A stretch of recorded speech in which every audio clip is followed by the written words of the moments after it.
May dalawang lalaking nagsipanhik sa templo upang magsipanalangin. Ang isa'y Fariseo at ang isa'y maniningil ng buwis.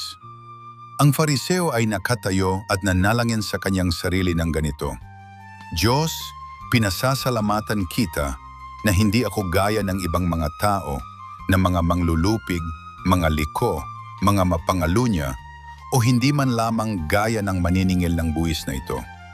Makalawa akong nag-aayuno sa isang linggo. Nagbibigay ako ng ikapu ng lahat kong kinakamtan.